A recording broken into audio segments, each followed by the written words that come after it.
What does it mean to you to be a disciple? Let me ask you another question. Are you a disciple? Now, the word disciple simply means learner. The Latin word discipio simply means to learn.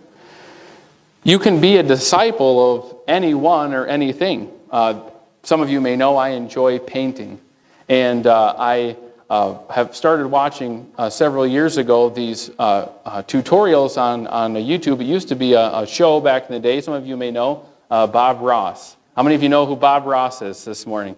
Okay, many of you. And just an incredible painter. If you ever watched any of his shows, he can literally take a blank canvas and in the matter of a couple of minutes, literally make it look like a portrait of any landscape, mountains, water. It's just unbelievable. He uses oil painting. And so he teaches he had a little program that came on every week when he was alive, and he would kind of talk you through how to do these paintings. And he starts up making the sky, and he says, we're just going to take this number 2 brush. We're just going to get a little bit of a little phthalo blue. We're going to come up here. We're going to make some little crisscross strokes. And he just literally within the matter of a couple of seconds, it's a beautiful sky. And I'm sitting there trying to follow along with it, with my painting, and looks nothing like his. And my paint's going everywhere, and the little crisscross strokes don't just dance in a happy little sky like he talks about. It's a very depressing little sky.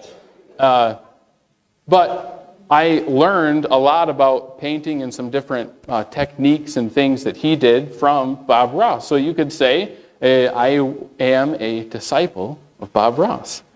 But to be a disciple of Jesus is to let Jesus teach you.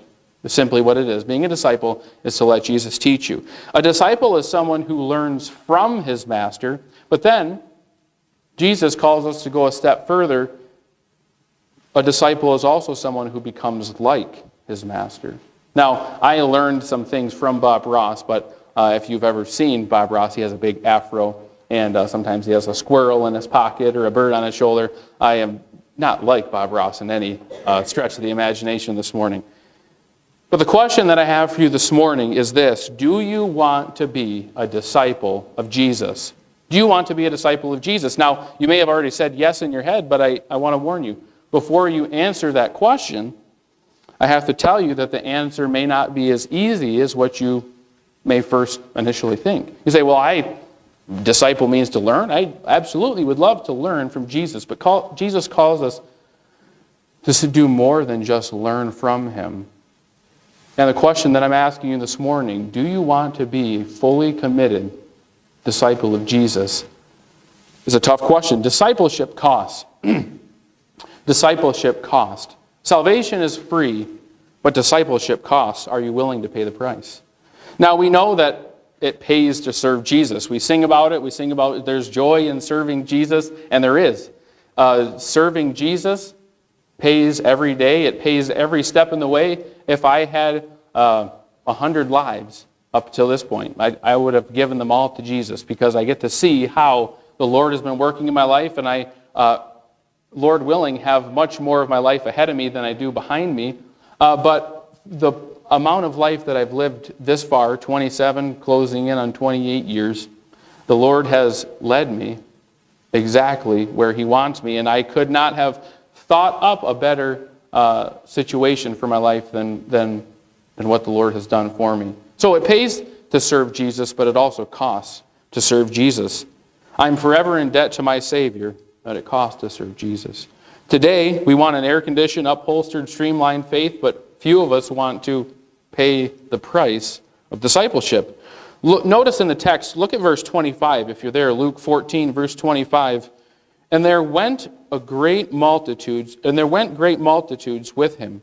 And he turned and said unto them, If any man come to me and hate not his father and mother and wife and children and brethren and sisters, yea, and his own life also, he cannot be my disciple. So here Jesus has a crowd of people following him. Jesus is at what we could consider the peak of his earthly ministry. He had the most people following him. There were throngs of people. They had seen him do miracles. They had seen him heal, raise people from the dead, feed people, and they were following him. And Jesus, from a worldly standpoint, or what we might say, or as some people may ask, oh, how many were in Sunday, brother? Or how's your church doing? How many are you running?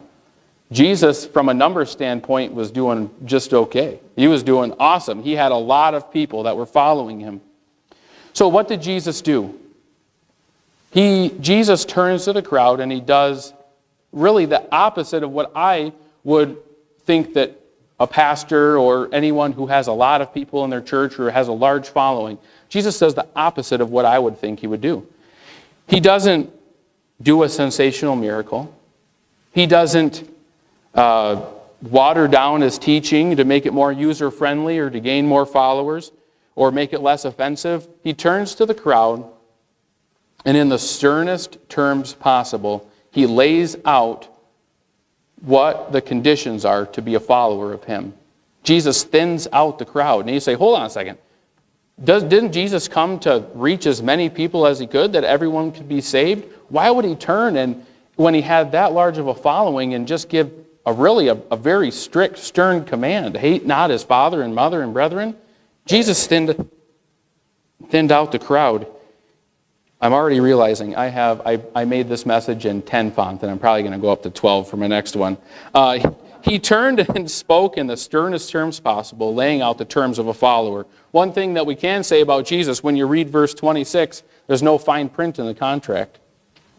Right? There's no, some restrictions may apply. Jesus says, it just straight as an arrow, cannot be my disciple.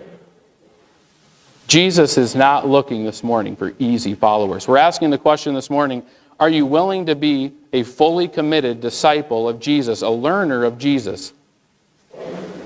Jesus is not looking for easy followers.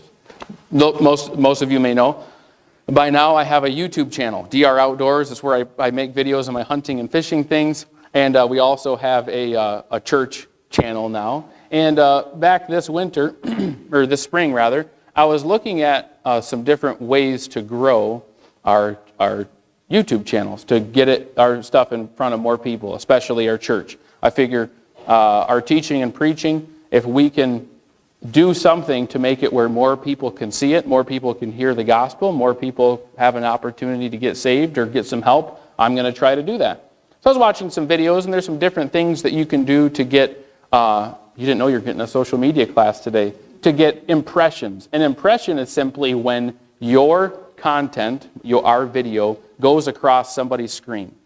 And the more opportunities you have for an impression, the more opportunities you have for somebody to click on your video. So there's some different things that you can do to get more impressions. So I was reading, and one of the things that you can do to grow your channel is you can buy YouTube subscribers.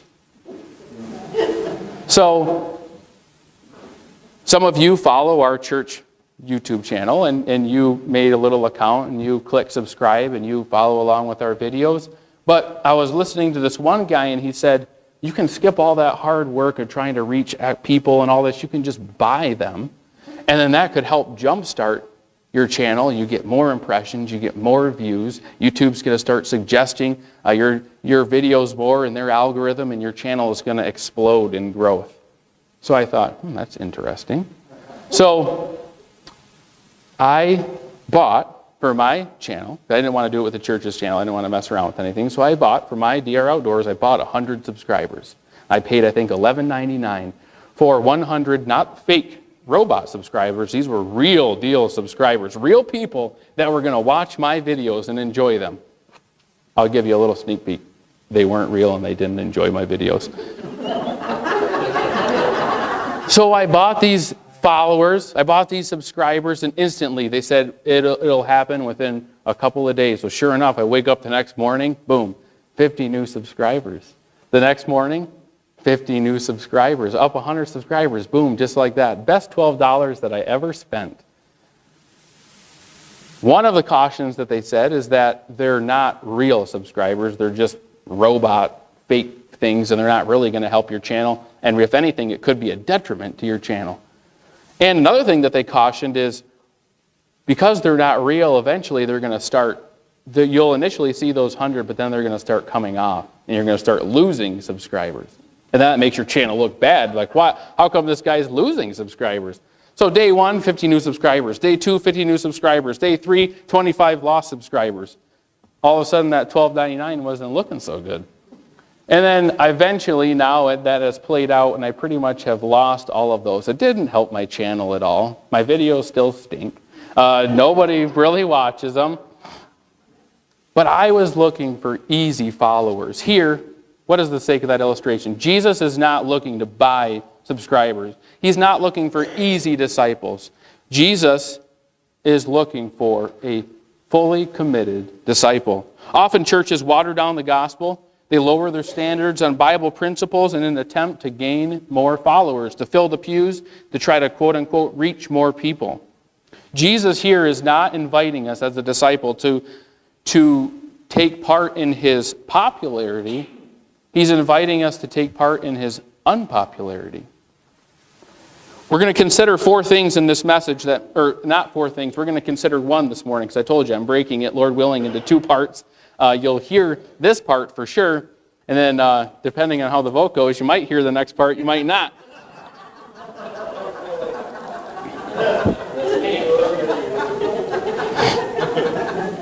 So you may never know what it means to be a fully committed disciple. But at the conclusion of this message this morning, and after part 2 as well, you will have to make the decision of whether you want to be a fully committed disciple of Jesus Christ. Now before you make up your mind, you say, well, I thought initially you said you want to be a disciple. I said, absolutely, that's a no-brainer, a disciple of Jesus. But now that you're laying it out and I read the verse and I'm not really sure where this is going, you're kind of scaring me a little bit, it seems kind of stern. Now I'm not so sure, but I want to also give you this encouragement, this principle. The bitterness of poor quality lingers long after the sweetness of cheap price has been forgotten. I'll say that again. The bitterness of poor quality lingers long after the sweetness of cheap price has been forgotten. When you buy something cheap, you buy something on sale, or you buy something of poor quality that's chintzy at the Dollar Tree, or now at the $1.25 tree, you don't remember the great price that you got. You don't remember that you got it on sale, or that you got it, it was damaged, but it still might work out. You don't remember the great price that you paid for it. All you remember is that you don't like it because it doesn't work. Well, Kara and I, when we first got married, it was pretty cool. I got my own mailbox and I started getting my own mail. And when I was at my parents' house and I was in college and whatnot, I often would check the mail, and it was always cool whenever I got something in the mail. I'm like, oh, this is cool. This is for me. I was excited to get my own mailbox. Now I hate my own mailbox because all the bills are for me. Everything is for me. But so the first year we were married, we were living at the State Street house, and we got a mail. And one of the first things that I got, probably because they just figured it was a new victim, a new sucker, they sent me the Northern Tool catalog. How many of you know what I'm talking about? The big orange or a big red Northern Tool catalog that sits on the back of the toilet, and you can look through tools and all that kind of stuff. So I got the Northern Tool catalog, and this is awesome. This is my catalog. I got to buy something. So I'm flipping through it. What can we buy? Well, it was around deer season. I had shot a deer, and back then, before we had kids, I had time to go hunting. I shot a deer, and we needed a processor to process the meat. I paid to get it one processed. It was just crazy expensive. I thought, well, I'm going to do like we've always done. I'm going to process my own meat. I need a meat grinder. So they had a meat grinder in the Northern Tool catalog. It was an electric one for like $100 and something, and I thought, I don't want to spend $100. Then they had a hand meat grinder with the wheel. Brother Lundeen, like how you used to start up your car? It was one of those kind. And it was only $25. And so I was becoming a man, and I wanted to, seek wise counsel and not just make a purchase. So I called my grandpa. I said, you ever use a hand meat grinder? He said, yep, don't buy it. That should have been but I thought, well, he's just an old fuddy-duddy. He's not strong. He can't do the work that it needs. He's not willing to do that. So then I talked to a few other people. They all said, don't get the hand meat grinder. Just all you'll do, and my grandpa told me, all you'll do is you'll spend the money on the hand grinder, and then you'll also have to spend the money on the other one when you realize you don't like the hand meat grinder. Wise advice. We bought the hand meat grinder. It came in the mail. We go downstairs. We got a big old bowl of burger that we're going to grind. We put the piece in there. We start spinning it. And the burger is supposed to just go shooting out. You could grind, according to the catalog, up to 100 pounds of meat in an hour. I would like to meet the person who could grind 1 pound of meat with that in an hour. It would only be one person, and it would be Samson. We're working on the meat grinder. It wasn't going. So then Kara said, well, let me have a try. Because, she get some of those Dutch genes in there, made it more athletic. Couldn't do it. So then we got this technique that worked a little bit. I was like literally almost doing like a workout, like jumping jack. Like I was jumping and just like giving this thing, I was drip sweating. I went upstairs and put on this is not lying, I put on a pair of shorts and like a cut-off workout shirt because I was so hot and I was just giving her. We ground like maybe a pound of meat with that thing, and I said, we got to get something different. The bitterness of poor quality lingers long after the sweetness of cheap price has been forgotten. When I was sweating my tail off trying to grind that meat, I did not think, man, I can't believe I got this for only $25. All I was thinking is, I do not like this meat grinder. When you work and when you earn and you save towards something and it's of good quality, you soon forget the price that you paid. And you say, this was a little more expensive, but it was worth every penny. It was worth it. And I want to tell you this morning that there is no cheap discipleship. If you're going to be a true follower of Jesus, if you're going to do it every jot, every tittle, follow the Bible the way that Christ wants us to lead, it's not going to be cheap. In fact, it's going to cost you something, but it'll be worth it. So the first and the only point we're going to get to this morning is this: 4 things that being a true disciple means. Number 1, disciple worships at any cost. A disciple worships at any cost. Look at verse 26. If any man come to me and hate not his father and mother and wife and children and brethren and sisters, yea, his own life also, he cannot be my disciple. Jesus comes, first of all, before personal relationships. Jesus comes before personal relationships. You say, hold on a second. I thought Jesus taught us to love. I thought God was a God of love. And He is. Jesus is not breaking the commandment here that tells us to honor our father and mother. He's not breaking the commandment that tells us to love our wife and our children. In fact, if you love Jesus, you're going to love your father and mother more. If you love Jesus, you're going to love your wife more. If you love Jesus, you're going to love your children more.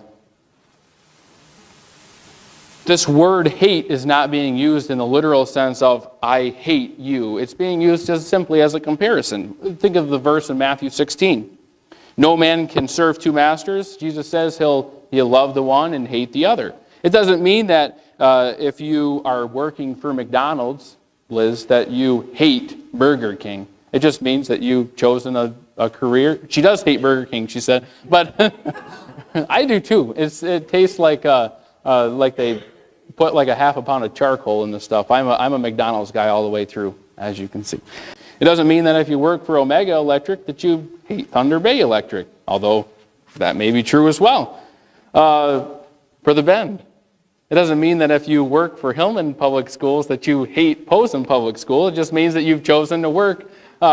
Man, all of these examples seem to be hitting home for some reason. If you work for, here's one for me. If you help work for Rogers and Sons, it doesn't mean that you hate Gapel Building. It just simply means that you've chosen to work there. Jesus is using it as a term of comparison. Jesus Christ must come before every other personal relationship. If we're to be a disciple, He must be first in our life. Let me ask you this question. Is Jesus first in your life? Is Jesus number 1? Kara knows that I love her. Right? All right, good. She was just staring at me. I was like, okay. But she also knows that she's number 2 in my life, not number 1. But I believe that she's okay with that because she knows Jesus is number 1. I'll clarify that, all right? But she knows that that she's okay with that, because she knows that I can love her more by making her number 2 than I ever could making her number 1. When you love Jesus, you're going to love your wife more. When you love Jesus, you're going to love your children more by them being number 2 than you ever could by making them number 1. That's why it's so important that Jesus comes first before family. Because if family came first before Jesus, you might be at the beach this morning instead of at church. And what kind of family would you have if you were at the beach this morning instead of at church? So Jesus has to come number 1 first before every other personal relationship. Is Jesus number 1 in your life? Think about the missionaries that go to foreign fields. They love their families. Maybe selfishly even, they hate the fact that serving Jesus, part of that comes with that they have to be away from their mom and their dad. And I'm sure the mom and dad that are left here and the grandma and grandpas that are left here don't love the fact that they don't get to see their children. And their grandchildren, they don't get to see them often, maybe when they come off the field every few years for furlough. But a godly parent that has a child or a family on the foreign field, they ought to be thrilled to know that their children love Jesus more than they love them. Because if they loved their parents more than they loved Jesus, then they wouldn't have done what Jesus asked them to do. Do you love Jesus more than personal relationships? The question is this morning, are you willing to be a true disciple of Jesus? A disciple of Jesus worships at any cost. And that worship comes before personal relationship. Number 2, that worship comes before personal reputation. Look at the verse again in verse 26. And sisters, yea, and his own life also. I am not even to love myself more than I love Jesus. In order to be a disciple, you have to take yourself off the throne and you have to enthrone Jesus in your life. What's the overwhelming secular theme and really even the theme of many modern day churches? It's self-realization. It's self-fulfillment or self-help. Be the best version of you. It's not biblical. Church has become a spiritual buffet where we pick and choose the things that will make us feel better ourselves. Now, don't get me wrong. I hope that you feel good about yourself. I hope you have that you have a good self-image, that you understand that you're accepted in Christ, and you are. We're all accepted in Christ. Jesus takes us as we are. God hates the sin, loves the sinner. But if it comes to a decision between what Drew Rogers wants and what Jesus wants, I have to say no to Drew and yes to Jesus. Before personal reputation, it doesn't matter what I want. It doesn't matter if I wanted to be a professional athlete. It doesn't matter. I would have never been a professional athlete. That would have been an exercise in futility. It doesn't matter if I would have wanted to be a businessman or whatever it is. If Jesus says you serve at Rogers City Baptist Church in whatever capacity that is, then I have to say no to Drew and yes to Jesus. Because Jesus comes before everything. Before personal relationship, before personal reputation. Are you willing to put Jesus first in spite of your own reputation? In spite of what you want to do, or what you even feel like you need to do, are you willing to check with Jesus first? I see sometimes we hear the saying, Jesus is my co-pilot. Yeah. And then we see the other phrase, right? If Jesus is your co-pilot, he's in the wrong seat. Jesus ought to be your pilot of your life, not the co-pilot. He ought not to be the little bobblehead in the dash. He ought to be the guy behind the wheel. But then, and we're going to finish up here. I'm on page, we're going on page 6 of 6, so everyone can get excited. But Jesus here is going to talk about in verse 27 about taking up a cross. And whosoever doth not bear his cross, come after me, can't be my disciple. Many people wear a cross as jewelry around their neck, or maybe as earrings, and I don't believe that there's necessarily anything wrong with that. I'm not preaching about wearing crosses as jewelry, wearing a golden cross, or having a cross in your yard. We have a cross up here. on the platform. We have a cross that means a lot to some people here this morning and right on the other side of these double doors. But the cross is not a thing of beauty. The cross is a thing of shame. The cross in Jesus' day meant reproach. It was an ugly thing. It meant death, ultimately. I recently was watching a documentary a few months ago. I was curious. It popped up, and I was interested in it, so I saved it and watched it. It was a documentary on the man, this name may ring a bell with you. His name was John Wayne Gacy, one of a pretty renowned, infamous serial killer. You may know him as they called him the clown killer. He often would use, well-known serial killer. As they went through the documentary, they showed how they built a case against him. They found all this evidence, and finally they were able to get a verdict where not only was he guilty of at least 30 serial killings, but they also were able to get him the death penalty, the death sentence. And they showed a picture of him. They showed a picture of the chair, and then they showed a picture of him of the chair. This was early enough now where it's not where they had the electric chair. It was a death by lethal injection in the chair, and they were talking about just how it really was a culmination of years and years of trying to build this case against John Wayne Gacy. And the chair that they have, of course, really nobody is going to death, going to the lethal injection chair willingly. So it has these straps for your arms. And it has restraints for your feet, and it's just an ugly, just a really eerie looking device where they strap them in, they get them all hooked up, they monitor them, and then they plunge that substance into their bodies and they die, and they have a doctor there to call it. But the chair was not, that table or whatever you want to call it, it wasn't a pretty thing. It was pretty hideous. It was pretty heinous. Can you imagine if I was walking around with a little miniature lethal injection chair around my neck, or I had one hanging like in the rear view mirror of my truck? You'd say, what is that? Oh, it's a little lethal injection chair. You say, you're messed up. You have a problem. But we've made the cross a thing of jewelry and a beautiful thing, but really the cross is not a beautiful thing. To many people, the cross was the end. It was death. It was an ugly. The way that, now we know that Jesus was scourged, and they beat him, and they tore his beard out, and they put the crown of thorns on his head, and all that was kind of extra. Really, death by crucifixion, none of that generally went before. Really all they did was they would nail them to a cross, and it was death by suffocation. Because you could not be able to draw breath when you're like that, and that's why they would try to push up with their feet to be able to go up, and they compare crucifixion to the death of drowning, but longer, because the lungs didn't fill up with water. And they would come up like you were coming up out of the water to get a breath, and then you go back down, and because the pain was too excruciating on the nail that was in the feet, they'd hang back down, and then they would be on the nails that were in the arms. And it was just this up and down, and that's why when it was basically time for the thieves or whatever criminal that they were, for them to die, they would go and they would break their legs.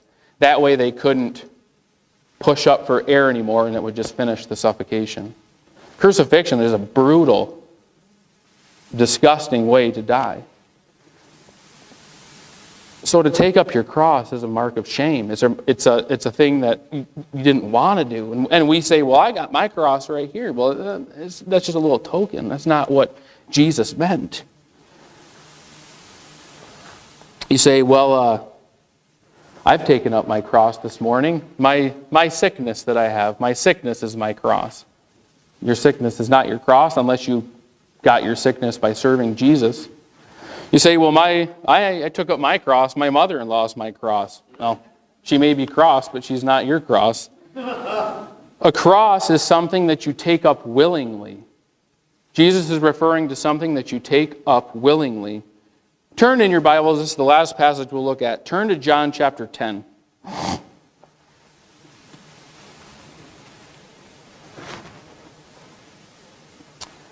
Talking about being a fully committed disciple of Jesus. Jesus said, if you're going to be a follower of me, if you're going to be my disciple, you have to take up your cross. We're in John chapter 10, verse 18. This is Jesus talking about his crucifixion. He said, no man taketh it from me, talking about his life, but I lay it down for myself. Nobody killed Jesus. Jesus gave up his life for us. I have the power to lay it down. I have the power to take it again. This commandment have I received of my Father. So Jesus says, take up your cross. It's not something that you have right now. Your illness is not your cross.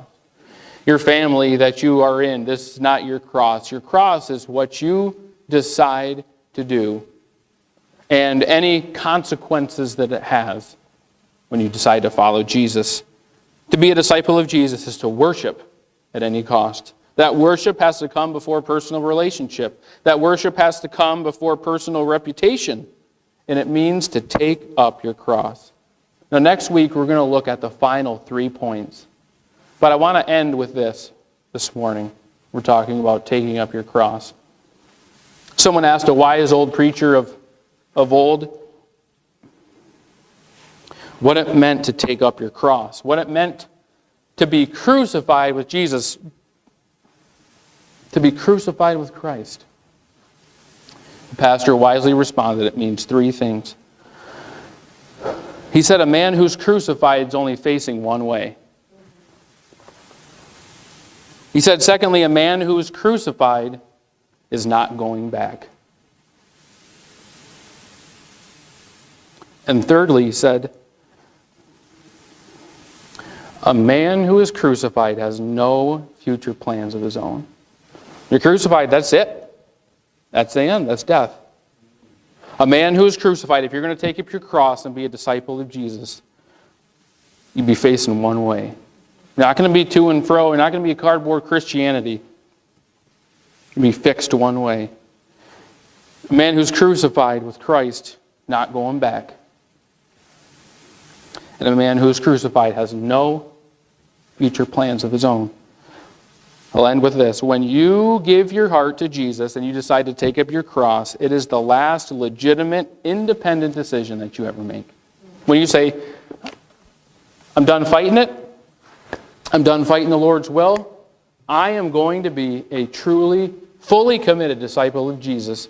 You pick up that cross, that's the last decision you ever make. From then on, it's not what Drew Rogers wants.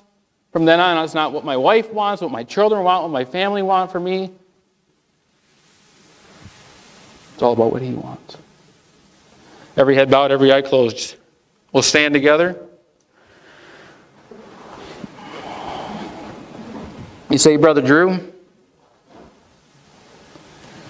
I feel like that I've been a disciple of Jesus, but after the message, maybe now I'm not so sure. Maybe I've been living my life with maybe some token Christianity in there, but I haven't ever truly taken up my cross. I haven't put Jesus before personal relationships. I haven't put Jesus before my own reputation.